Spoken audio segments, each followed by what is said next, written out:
Good morning. My name is Trisha Ettringer, and you are listening to the second episode of the Indigified podcast. And I am joined here with my co-host, Garen Coons, who is the Winnebago Tribe of Nebraska's communication director. Yeah. So I'm going to have you introduce yourself and let us know a little bit about you. Sure. My name is Garen Coons. I've been serving as the communications officer for the past 6 years. I have been a lifelong resident of Winnebago, Nebraska. I went to college over at Wayne State, go Wildcats. Yay. Graduated in 2004, did some traveling with Brule, then start doing some teaching, Nebraska Indian Community College. Got the opportunity to come here for the Winnebago Tribe and been here ever since. Shout out to my family. We have a dance troupe called the Many Moccasins Dance Troupe. Me and my brother in my college dorm room, we started a DJ business called G&L Productions.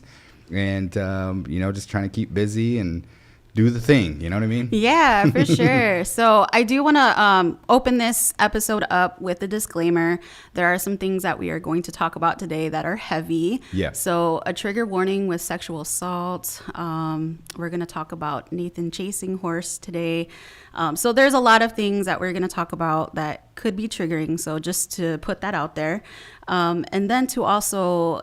we are sponsored by Great Plains Action Society, Yep. and we also record live in the Winnebago Tribe of Nebraska's studio.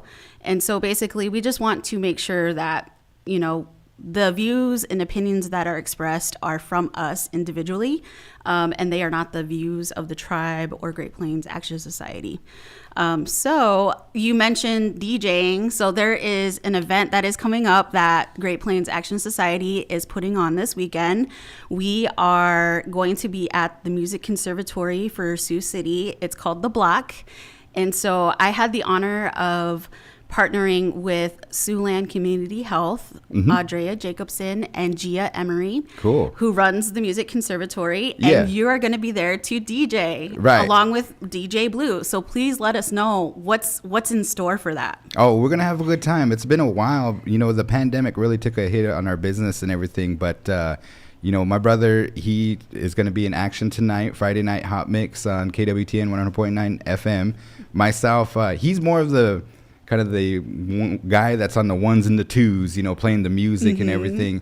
And then I'm more on the microphone and kind of leading some of the, I would say, specialty dances or maybe some of the activities that we'll play. And I know you folks are going to be there to talk about some of the prevention things. Yes.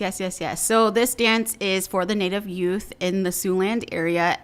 All youth that are Native are more than welcome to come. And so one of the main things that we wanted to encourage is for Native youth to get tested. And so that's why Siouxland Community Health will be there. It's absolutely free. Anybody is open to come. We highly encourage parents and caregivers to also be there too as well, because everybody needs to know about it. Yeah. And so the dance itself is titled with Dating Violence Prevention and Safety, but there's so much that goes into that. So For sure. We will have these shirts. They say self-love, self-respect equals indigenous power. It's got a buffalo with a heart in the middle. And the first 75 Native youth that come will be able to get a free t-shirt. And yeah, I think it'll be fun. We're going to have beverages, light refreshments, the Blue Cafe, which is a part of the Music Conservatory. They will also be providing pizzas too as well. So Dang. I'm really excited. Yeah, so. For sure. It's we haven't really DJ'd. We do a lot of events around the area, Winnebago, Walt Hill, down in Macy and whatnot, but in the Sioux City area. So we want to appreciate Great Plains Action Society, all the hard work getting that promoted. I think there's even some prizes. Yeah. Whatnot. Oh, yeah. There's going to be lots of prizes. I think there's this big teddy bear. We have like a yard Sweet. long of I think it's a Reese's Pieces. So yeah, it'll be really fun. And you mentioned that we want to play the potato dance, right? Yes. Okay, so Yep. for those folks that maybe the parents that are tuning in, make sure you have your teens or whatnot practice. Yep. And then wipe your forehead off. Yeah. Wipe the fry bread grease off. No. Yeah, so as I mentioned before, this episode is centered around basically healthy relationships and consent. Yep. And so I know that I tease a lot. My friends in my circle, they tease a lot, and they're like, well, why are you talking about healthy relationships and consent? Just because I've had a slew of, just bad relationships, but from those relationships, I was able to learn a lot. And then Monica and Brandon are on their way, so they will be here to plug in and also have the conversation.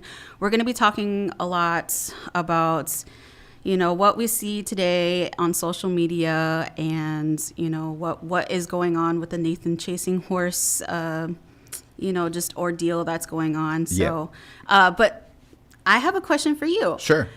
So growing up, did you have any mentors, or is there anything that is healthy relationships and consent that, that you can offer or share? Yeah, I think that one of the things is growing up, we had the presentations in school. It was like far as, having relationships, and we were in the time period. I have to kind of, lay my cards out here.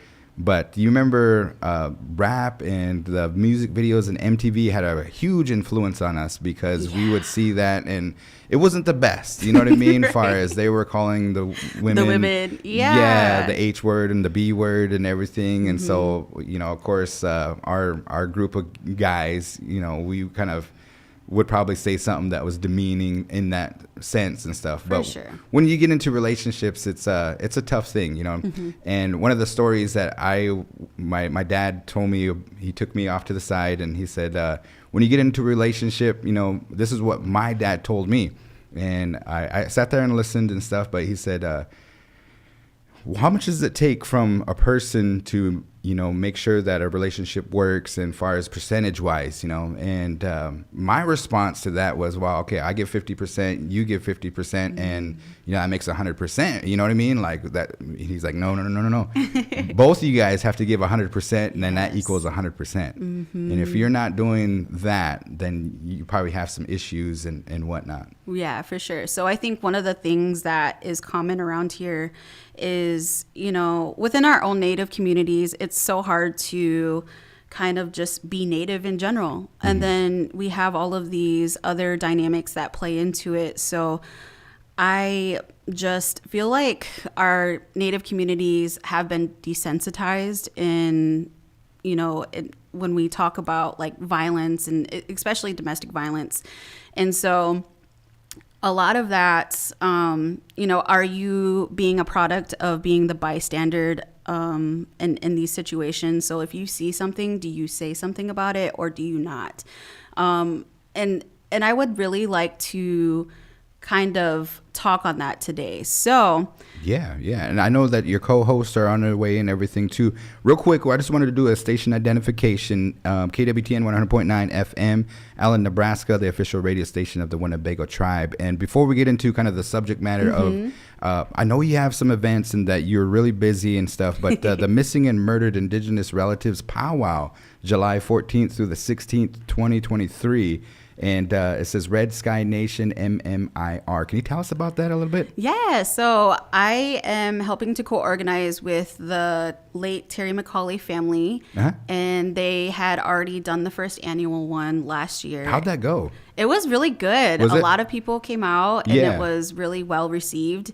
And it was in Sioux City at the park, right? Yes, it was at Riverside Park, and from what I understand is that, it was such a well-received event that they're going to go ahead and keep doing the annual powwows. And this is basically to raise awareness. It is to educate. It is where all the community resources can come and plug in. And, I think this is a great powwow event to bring everybody into the bigger conversation, whether you are Native or whether you are non-Native. Okay. Yeah. So I'm just very honored that they had approached me and asked if I would like to help co-organize with that. So Great Plains Action Society is helping with that. So the Red Sky Nation comes from Mike McCauley describes it as we are all from the Star Nation. And so he said, why not make it the Red Sky Nation Powwow? So Cool. that's exactly where that comes from. For sure. And just want to shout out there, my daughter has been selected as the head lady dancer. Is that correct? Yes, the head girl. The head girl. Yeah. Yeah. So there's a powwow poster that we're going to put up for you folks here. And just to kind of list off here, open to the public, no admission free. Yeah, no, it's Okay. absolutely free. Yep. And then the host hotel, Hampton Inn. And if you guys want to save the date, this is going to be in July. Yes. So I know Last Bare Moon celebration is going to take place February 25th. Denver March happens, Gathering of Nations, and then it goes right into the powwow season for all those powwow folks and stuff. This is going to be a contest powwow, huh? Yes, it is. Yep. So right now we are looking for sponsors, and we are looking for basically just fundraising for the overall powwow. So this is the first draft of the powwow poster, but we will be listing all of, the places and, how much each category is worth and Sure. what you can compete for. Cool. Yeah. So and like Sioux City should have powwows all the time. I think like we are where the North meets the South, in my opinion. Yes. And the tribes up the North, they like to come down here. The Southern tribes, they like to travel up North. And Sioux City is a perfect area It is. for that to take place and stuff. But let's see here. Gord Dance staff, Mark White Eyes, he works for Walt Hill Public School. Shout out to him. Head lady is Angel Poor from the Iowa tribe. And head boy is Bernard Verd Vance from Lincoln, Nebraska. Head girl, and then the head gourd drum is Standing Eagle. Shout out to Big Red and crew there, the Sheridan family. And then we also have the powwow staff. So head man dancer is Maurice Phillips. I don't know too much about Maurice. Do you? I don't. Okay. A lot of these folks too are coming from like Oklahoma or just kind of far away, which is good though, because like we want to plug them into, and I think it's going to be a great event. Head boy is Jaden Painter. I think that's Amy and Les Painter's child there. And then head girl, Kamimila Wachiwiwi Coons. Shout out to her. She's going to be playing JV tonight. So, yeah. Oh, cool. We also have a host drum. And the host drum for this year is Yellowhammer. Very nice. Yes. Master of Ceremonies, Alan Hare. It's good to see him. The drum group back in the days, some of those folks will probably recognize Rising Hail from the Yankton area. When we used to go around and sing with my dad and those guys, we did like a show over there, probably in the middle. It was literally in the sticks over in Iowa, and they were one of the kind of host drums. And so it's good to see him. Terry Medina is going to be an announcer. Really? Yes. Word. And then Josh Taylor. Is Josh one of the guys that is a referee too? Is that? Yes. Okay. Yes. He loves to do the sports, and he's done some refereeing. Very nice. So this is, I think it's the weekend before Winnebago Powwow. It is 2 weeks before Winnebago Powwow. Okay. So we were trying to, so I'm glad that you said that this was, that Sioux City needs to have more powwows. I definitely agree. And I think sitting on the inclusive committee, I'm in a position where I can advocate for that and also say, hey, like, this is something that is good for the Sioux City community, and it brings, small businesses together, as well as, giving the prevention and the education and awareness piece to the MMIR. It's just a great event overall. But yes, I definitely agree that we should definitely have more powwows in Sioux City, especially at Riverside, because that's such a historical just landmark for natives. So for sure. Yeah. And then the theme behind it there's going to be some education that takes place, right? Yes. Yep. So depending too on like the sponsorship. So we have different giving levels. So we will be able to do like whether we're going to do live stream interviews or. Oh yeah. It's a good idea. Yeah. Or if you're just going to be there to spectate, we'll definitely plug in people to announce, or talk about what they want to talk about at that point in time. Very cool. Yeah. I'm excited for it. I'm excited for the powwow season. The reason I am is because my son and my daughter, they're teenagers now. Yes. And they're getting into dancing and stuff. Kind of growing up, I didn't want to force it on them, you know what I mean? But we just always did performances. I have to tell you a story. Don't tell anybody and stuff. But I used to be on the powwow trail pretty heavily. And it's competition, you know what I mean? And when I was 18, going to college and everything, that was kind of like my summer job. But going to a powwow, you would compete, and you didn't know what place you would get. It depends on how you did and everything like that. It was a good time and stuff. But as you get older, bills start coming along, your family grows and everything. And I had the opportunity to perform in a theater. And so I would kind of take the theater shows over the powwow shows. You know what I mean? Like, Yeah. So I don't know if you want to call it a show ending or anything like that, but I was like, heck yeah, man, I would rather do an air conditioner theater and just do a couple of dances and then call it good. You know what I mean? But yeah, it's a good time. Anyways, the Many Moccasins Dance Troupe has been doing performances for the schools. Bancroft, Rosalie, we did one up in Homer. Pender, recently we did one over there, and then also we're looking to do one down in Oakland and some other kind of surrounding areas of their schools that have some Native kids in there.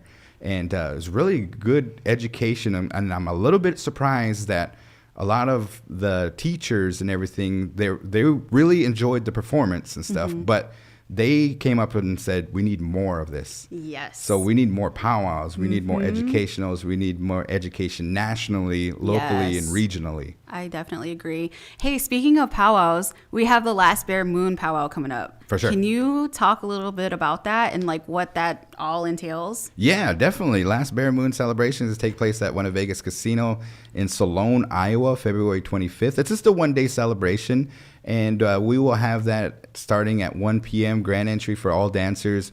Before that, though, will be at 11:30 is going to be a gourd dance. And there's a relationship between the Winnebago tribe and the relatives from the south, and that's the Oto, Missouri tribe. And they'll be coming up with their delegation, and I think the chairman of the tribe will be coming. He's be one of our master ceremonies, and we made that connection probably in 2018, and we went down there, and they just greeted us with hospitality and kind of welcomed us like we're relatives. You know what I mean? Like we haven't seen the relatives in a long time. So we just said, hey, we're going to have this Last Bear Moon powwow. Why don't you guys come up? And we had the ideas, like one of the things that is not our traditional dance here in Winnebago, the gourd dance, but we know that you relatives do that down there to make you feel welcome. Why don't you come up here and do the gourd dance? So that's going to be at 11:30, and then they'll do a session during the supper break as well. The tribal council passed a motion to feed everybody at the celebration. Yay. So come on out and make sure that you bring your family. It will be a little kind of jam-packed in there, but we'll have art vendors. We'll have competition for singing and drumming. And also the dance competition. We have one of the highlights is the spotlight. And this year the categories is going to be the women's fancy shawl and the men's traditional. Now, I heard, like everybody really enjoys both those categories. So before the pandemic, before we went kind of on the hiatus for the pandemic, we had jingle dress dance and the grass dance as a spotlight. The first year we had Last Bear Moon, one of the spotlight dances was Ho Chunk Applique and men's fancy feather. So up in the rotation this year is men's traditional and women's fancy shawl. Next year will be a different category. So if you have if you have an opportunity, make sure you come on and check it out. Yes, definitely. So, also, I just want to talk about, the Battle of the Bustles. Is that going to be like a competition, maybe? Are we going to squeeze that in there for the Last Bear Moon? Not this year. But I think that Little Priest Tribal College, shout out to them. And we appreciate you helping out with the live stream production crew and everything. It was, oh, man. I tell you what, just thinking about that gives me goosebumps because Winnebago really... that place just erupted the night of the fancy, the Battle of the Buses. What'd you think? I loved it. It's always hard for me to like film it, but it's like, because I'm so excited and I like love, I want to watch, but also I'm like, oh yeah, I have to stay focused on what I'm doing here. So for sure, I always love it. I think Boy Lad is awesome. He's just a really great, announcer, MC. So I always love watching those. So. Definitely. Yeah. It's going to be a good time. But out there, we have the opportunity to do spotlights, and it's a whole different element. I did a spotlight special dancing in one in Sisseton, and you seriously get lost in the arena. Like, I didn't know if I was going to run into somebody or if I was going to run into a pole or anything like that because that light is just shining on you. Oh, man. But it brings another element. You know what I mean? Like, you get that almost that fifth gear because all the eyes are on you. It just went into like a superpower like moment. Yeah, it is tripped out. And to see it though, We have the live stream from let's see here. The last time we did it was 2020. And it's finally coming back. The Winnebago Tribal Council said, we're going to go on hiatus in 2021 and 2022 because there was a COVID spike. But now that we got the vaccine and kind of coming out of the pandemic and everything, it's been kind of safe and stuff. And, the Winnebago comprehensive healthcare system and everybody here in Winnebago, make sure you get your vaccine. Boosters, stay up on top of that too, you know what I mean? So we can continue. Absolutely. So I think Brandon and Monica will be here very shortly. So I want to get into the first topic here. Let's dive into the Nathan chasing horse topic here. So it was about a couple of weeks ago, we had Nathan Chasing Horse, who was this actor on Dances with Wolves. And there was allegations. And I think these allegations have been coming about for quite some years. But now it's like... now it's come full force, and now there are federal charges now, and he's in the Las Vegas jail right now. I think his bond is $300,000, and so I just want to get into this topic of Nathan Chasing Horse, and we have our co-hosts Monica and Brandon who are here. So yes, let's dive into this because there is so much around this. And again, I feel like Native communities, they can be challenging at times because when these allegations came out, there was a few people that were surprised, but not surprised. And so we have like the knee-jerk reaction from, people that are like, I know this man, he's done this and that, but also like we have this other side, and it's hard to talk about, especially when it's your relative or your friend or just somebody that you really looked up to. So let's dive into it. So we have Nathan Chasing Horse, who was arrested. He now has federal charges of sex trafficking sex trafficking adults. He has sexual assaults against minors. I think his youngest victim, and that's another thing too, is like the words, please excuse me, because I say victim, but people will always maybe refer to survivor as the better term. So I do apologize. I don't mean to offend anyone, but the youngest survivor was 13 at the time of the first sexual assault, and then it had spanned over quite some years. So have you guys followed this, and like, what are your thoughts about this? I have followed it. I think one of the most unfortunate aspects of it, or one of the aspects that kind of like upsets me, outside of the acts, is the way that everybody's looking at Kwana. And they're like, is she going to drop this last name? She needs to take her mom's last name. Why isn't she addressing it? And I'm just like, can you imagine? Can you imagine waking up and everybody's talking about your dad and all of this horrendous stuff, traumatic stuff that has happened, but their focus is, am I going to drop my last name? Am I going to take my mom's last name? Yeah. That's so crazy to me. Yeah. And that was something that I wanted to touch on too, is, I think Kwana had stated that Nathan wasn't really her father figure growing up, and that somebody else had assumed that role. Right.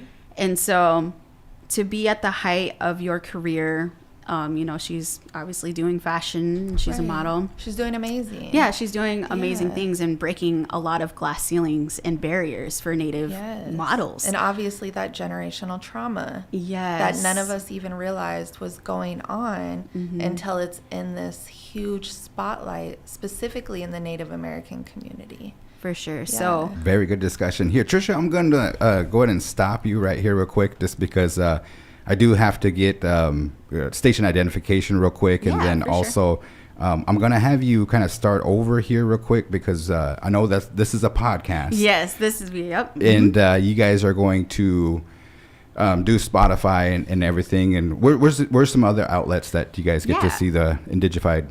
The Indigified podcast is available on Spotify, iHeartRadio. We are on Google Podcasts and Apple Podcasts, and we are also on YouTube. Okay. Yeah. All right. So I'll turn it over to you. So, ladies and gentlemen, welcome to the Indigified podcast. You're on Big Voice Radio, KWTN 100.9. And we'll just have you guys start from the beginning again. Yeah, for sure. That's the beauty of this all, right? Right. So, good morning, everyone. My name is Trisha, and I'm one of the hosts of the Indigified podcast. Today, we are talking about healthy relationships and consent, and I will let my co-host introduce themselves. Good morning. I'm Brandon Arriaga. Hi, Napi. My name is Monica Gooddon. Thank you for listening in today. And how are you guys doing? I'm very tired. I bet you You are. know, with the school, work, the kids, man, it just seems like there's not enough time in the day. I took a long nap, even set my alarm, and yeah, man, I'm just racing against time these days. For sure, for sure. And you, Ma? I'm having a great week. I'm having a wonderful week. I made a whole mistake this morning. I don't know where my head was at, but in my absence, I did get a really good workout in. So That's good. there's some positive in there, but thank you guys for waiting for me and being Yes. graceful with my lateness, my tardiness.